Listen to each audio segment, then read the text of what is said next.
하나님의 상급은 우리의 공로로 받는 것이 아닙니다. 우리가 상 그러면 잘하고 어떤 성과를 이루고 어떻게 보면 내 노력이고 내 결과로 받는 것이 상이거든요. 근데 하나님께로 받는 상은 그렇게 우리의 이 공로로 받는 것이 아니라는 겁니다. 그건 역시도 하나님의 은혜로 주어지는 것입니다. 오늘 본문의 말씀에 보면 예수님께서도 이 약속의 말씀을 우리에게 주고 계십니다. 모든 믿는 자들에게 이 약속의 말씀이 우리 모든 믿는 자들에게 구원의 확신을 갖게 하고 세상 속에서 그럼에도 불구하고 하나님 나라의 일꾼으로 살아갈 수 있도록 격려해 주시는 것이 어떻게 보면 하나님 나라의 상급, 이것이 오늘 우리에게 이러한 믿음의 격려를 주시는 말씀이라는 겁니다. 이런 믿음의 확신이 있을 때 어떻습니까? 어떤 고난이나 어려움 속에서도 흔들리지 않고 우리의 믿음의 길을 걸어갈 수 있는 것이기 때문에 그래요. 우리 아이들에게도 이런 것을 가르치고 있습니다. 하나님 우리에게 주시는 그 상급. 그게 어떻게 보면 교회 학교에서 하고 있는 그 달란트라고 하는 거예요. 아이들이 교회 출석하면 달란트를 주고 성경을 암송하면 달란트를 주고 또 그 아이들이 행했던 그 착한 행실을 통해 가지고 달란트를 주고 나중에 그것을 가지고 어떻게 합니까? 또 그 선물로 보상의 어떤 그런 것들을 주는데 그런 의미를 잘 설명하고 이렇게 안내해 주면 그것이 오늘 우리가 살아가는 삶 속에 내가 믿음을 지키며 주를 위해 봉사하고 또 그런 삶을 살아갔을 때 하나님께서 우리에게 상 주신다라고 하는 것을 어떻게 보면 교육적인 프로그램 방법으로 이제 그런 것들을 해 나가고 있는 것이죠. 오늘 하나님께서는 우리에게도 그러한 상급을 주고 계시기 때문에 오늘 우리의 믿음이 어떻습니까? 더 굳건하게 그 일들을 세워 나갈 수 있는 거예요. 오늘 이 본문의 말씀을 가지고 예수님 목사님도 설교를 하셨는데 그 설교 제목이 의에 대한 보상.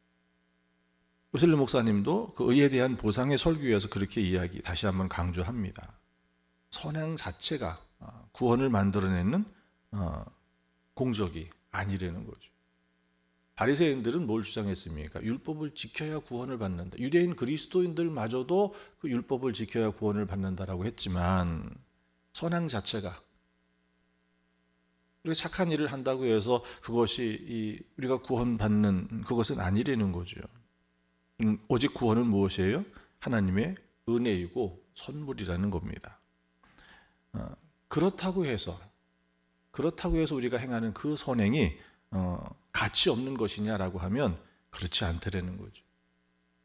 웨슬리 목사님 당시에도 그런 사람들이 있었답니다. 선행은 아무 소용없어. 왜? 구원은 무엇으로 받는 것이니까.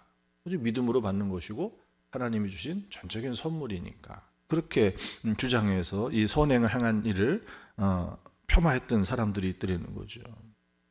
도리어 어떤 사람들은 그 선행이 그 일에 쫓아가다 보니까 결국 무엇을 우리의 영혼을 해치는 일이 되지 않겠느냐라고까지 했던 사람이 있었다는 거죠. 그래서 그러한 모습을 보고 예수님 목사님은 그렇게 이야기했습니다. 우리가 행하는 그 선행 그것을 화려한 죄로 취급하지 말아라. 화려한 죄로 취급하지 말아라. 그것은 어떻게 보면 예수님의 가르침을 왜곡하는 일이라는 겁니다. 하나님께서 오늘 우리에게 어떤 말씀을 주셨습니까? 오늘 본문의 말씀을 다 읽지는 않았지만 31절부터 46절까지 나와 있는 그 말씀 속에 무엇을 우리에게 말씀하고 계셔요? 주님께서도 말씀하셨던 것처럼 주림 자에게 먹을 것을 주고 헐벗은 자에게 옷을 입히고 낯선 이를 돌보는 이것이 무엇인 거예요? 하나님이 기뻐하시는 일이라는 거예요. 그렇게 실천하는 오늘 이웃을 사랑하는 그 선행이 착한 행실이 헛된 일이 아니다라고 하는 것을 우리에게 말씀해 주고 있습니다. 어떻게 보면 도리어 그것은 어떤 것이에요? 하나님을 사랑하는 그 믿음을 우리가 우리의 삶 가운데 적극적으로 또 구체적인 착한 행실 그 선행을 통하여서 하나님이 오늘 우리에게 주시는 것이 그 보상이라 하나님이 우리에게 주시는 상급이라는 거죠.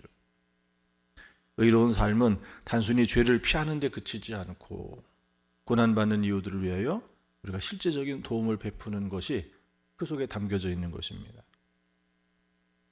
이 말씀은 1777년입니다. 요한 웨슬리 목사님이 인도적 봉사회라고 하는, 이 사람들은 어떤 모임이냐면 마치 익사 위기에 처한 사람을 살리고자 노력했던, 물에 빠진 사람만 건져내는 이렇게 해상 구조대가 그런 의미를 하는 것이 아니라 마치 물에 빠져서 죽을 것 같은 그런 사람들을 구조해내는, 그들을 돕는 활동을 했던 봉사단체가 인도적 봉사회라고 하는데, 여기서 자손 모금하는 곳에서 하셨던 말씀이에요. 이 봉사단체가 했던 일이 뭐냐면 마치 물에 빠진 사람들을 어떻게 하는 거예요. 좀 더 이 손을 막 허우적거려 보라고, 발을 더 움직여 보라고, 저기 있는 지푸라기 좀 잡아 보라고, 자기는 물 밖에서 그렇게 하는 것이 그냥 저 사람 물에 빠져서 어떻게 동정하는, 거기에 그치지 않고 실제적인 구조를 해야 된다라고 하는 거예요. 적극적으로 그 사람이 그 물에 빠진 그 사람을 구원해내고 그를 회복시킬 수 있는, 어떻게 보면 이것은 물에 빠진 사람은 어떻게 하면 됩니까?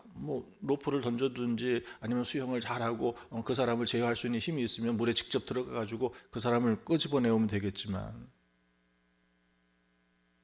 오늘 보면 이렇게 실제적인 물질의 도움이 필요한 사람이 있으면 그렇게 물질을 도움을 주면 될 수 있겠지만, 그러나 더 많은 사람들이 어떤 위기에 처해 있습니까?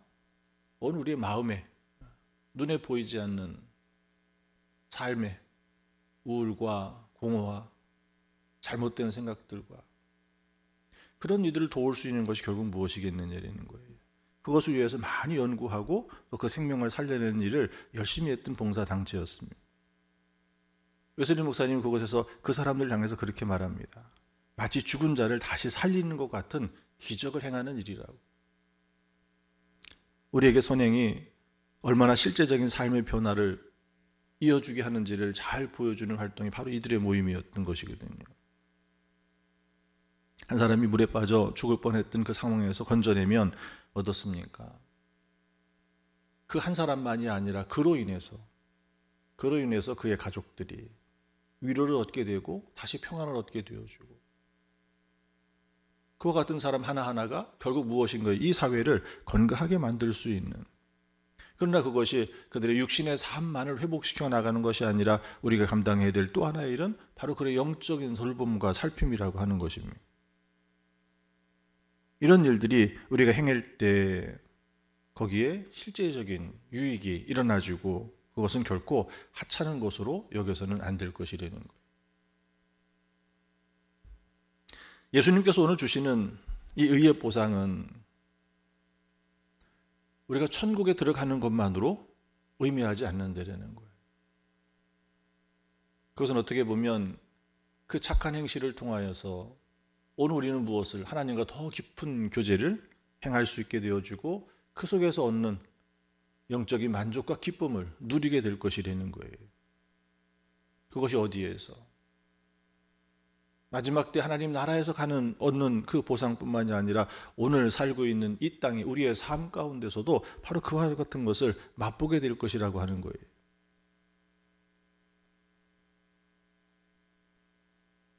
오늘 주님께서도 마태복음 25장 37절의 말씀에 주님 언제 우리가 굶주린 당신께 먹을 것을 드렸습니까? 라고 하는 의인들의 물음 가운데 어떻습니까? 오늘 그들은 어때요? 그 착한 행실을 하는 주님의 말씀을 이웃을 살아가는 것이 자기의 의를 드러내고 자기의 공적을 쌓는 일이 아니라 결국 그것이 겸손히 주님의 길을 따라갔던 그들의 모습을 우리는 기억해야 되는 거예요. 자기 공로를 자랑하기보다는 40절에 말씀하시는 것처럼 내 형제 중에 지극히 작은 자 하나에게 한 것이 곧 나에게 한 것이라는 것처럼 주님을 섬기는 일이 바로 그 일이라고 하는 것입니다. 오늘 우리는 이 확실한 믿음의 자리에 서야 될 줄 믿습니다. 하나님이 나를 구원하시고 하나님이 내 삶 가운데 상을 주실 것이라고 하는 그 믿음의 확실한 자리에 서 있을 때 오늘 우리는 어떻습니까? 초대교회 성도들이 왜 그 고난 가운데도 자기의 생명을 다하면서 그 믿음을 지켰겠느냐라고 하는 거예요. 그 믿음의 확신이 없었다면 그 일들을 감당할 수 없었을 것입니다.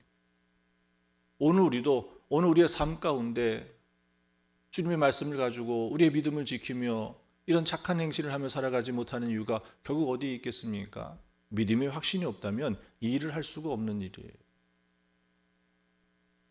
그 일을 통하여 하나님을 기쁘시게 하고 그것이 하나님을 기쁘게 하시는, 하나님이 기뻐하시는 일이고, 그것을 통하여 하나님께 영광을 돌릴 수 있고, 그것을 통하여 저들의 삶을 살펴 그들에게 영적 유익을 주는 일까지 일어날 수 있는 일이라면 기꺼이 우리 스스로가 어떤 자리에 하나님의 말씀에 순종해서 그러한 삶을 살아낼 수 있는 우리의 삶의 자리를 살아내지 않겠습니까? 그런데 그렇게 살지 못하는 이유는 결국 무엇인 거예요? 그런 믿음의 확신을 갖지 못하니 무엇을 추구하는 거예요? 그것을 가지고 나의 유익을 추구하다 보니까, 그것을 가지고 내 안전을 추구하다 보니까 주저할 수밖에 없는 일이 되는 것이죠. 어느 점엔 사순절에 이 절기를 지낸 우리에게 아주 적절한 말씀이 이 말씀이 아닌가 싶어요. 예수님의 고난과 십자가를 깊이 묵상하고 주님을 통하여 받은 그 구원의 그 은혜를 붙들고, 이제는 우리가 담대히 그 믿음의 확신을 가지고 우리의 삶의 자리에서 이런 선행과 이런 의를 행하는 자리에 우리가 서야 될 줄 믿습니다. 이런 삶을 살아가는다는 것은 어떻게 보면 단순히 개인적이고 어떻게 보면 윤리적이고 도덕적인 그 일만을 이루는 것이 아니라는 것입니다. 하나님의 나라의 그 통치가 이 땅에 임할 수 있도록 오늘 우리가 각자의 삶의 자리에서, 교회 안에서만 이루어지는 일이 아니라 여러분들이 살고 있는 그 삶의 자리에서 그 믿음의 가치를 지켜내는 거예요. 마치 물에 빠진 사람을 건져내는 것처럼 그들을 위하여서 그 필요를 공급하고 또 그들의 영혼을 살피고 돌보는 그 일들을 통하여서 이 땅에 하나님 나라의 공의와 정의를 세워가고, 또 그것을 통하여서 오늘 고난받는 이들을 은혜로, 하나님의 은혜와 사랑으로 돌보고 감싸 안을 수 있는 그 일들을 감당해야 되는 것이, 우리가 감당할 때 그 일들을 통하여서 하나님께서는 오늘 주님께서 주신 말씀처럼 창세로부터 예비하신 그 나라의 기쁨을 맛보게 하실 거라는 겁니다. 하나님께서 우리에게 약속하신 그 상급은 확실한 것이라는 거예요. 그러나 이 약속은 우리의 공로나 능력이 아니라는 것입니다. 오직 하나님의 은혜에서 시작되는 일이라는 거예요. 그러니 오늘 우리가 이 믿음 안에서 행하는 선행은 결코 헛된 일이 아니고, 고통당하는 이웃과 세상을 살리는 실제적인 능력이 바로 그 속에 있다는 것입니다. 사순절을 보내며 우리는 이 믿음을 더욱더 굳건하게 세워야 될 줄 믿습니다. 하나님의 그 사랑, 그러나 하나님의 그 정의가 오늘 우리의 삶을 통하여 실천되어질 때 이 땅에 어려움을 당하는, 두려움 속에 갇혀있는 그 속에 다시 빛과 소금으로 오늘 우리의 삶으로 이 땅을 하나님의 그 나라, 그것을 맛보게 하는, 그 은혜를 경험하게 하는 놀라운 역사가 그 안에 일어날 줄 믿습니다. 오늘 이 새벽에도 우리가 함께 이렇게 기도했으면 좋겠습니다. 주님, 제가 구원의 확신을 가지고 믿음의 길을 흔들림 없이 걸어가게 하소서. 하나님의 약속을 붙들고 그 사랑을 이웃에게 전하며 살게 하소서.